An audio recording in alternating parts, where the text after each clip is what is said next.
Arestado ang sarong supporter kang New People's Army makalis na makwanin iligal na droga sa pigkondusir na operasyon kang otoridad sa Iriga City, aga ka nakaaging Martes. Sigun kay Police Chief Master Sergeant Salvador Ampongan Jr., ang pamayo kang Police Community Affairs and Development kang Iriga City Police Station, nagpasiring ang tropa kang militar sa harong kang 38 anyos na sospek sa Barangay Santa Isabel parehong syudad, nga ni kaulayon patungkol sa pagsuporta subot kay ni sa rebeldeng grupo.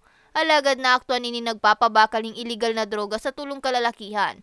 Kan si Taron, pinaputukan subot kan duwang lalaki nga transaksyon kay niya otoridad. Nagdura nin 2 minutos ang ribayan nin putok. Nagkadulagan tulong persona mantang na corner naman ang pigsasabing supporter kang NPA sa pagsadiri kay ning payag-payag.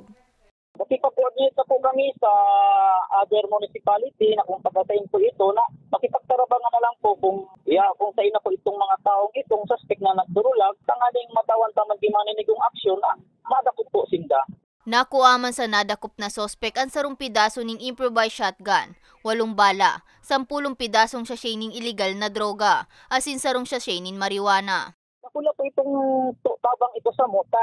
Ang ibig sabihin, ang mga residente duman sa barangay, maski nga ni harayo sa sentro kang Iriga, ay nagtataw na po ki-impormasyon. Dahil na po sila natatakot na magtaw ki-impormasyon. Manununggot po sa mga illegal activity. Sa presente, nasa kustudiya na kan Iriga City Police Station ang sospek asinahampang sa kasong pagbalgar sa Republic Act 10591 o Comprehensive Firearms and Ammunition Regulation Act, Republic Act 9165 o Comprehensive Dangerous Drugs Act of 2002 as in attempted homicide.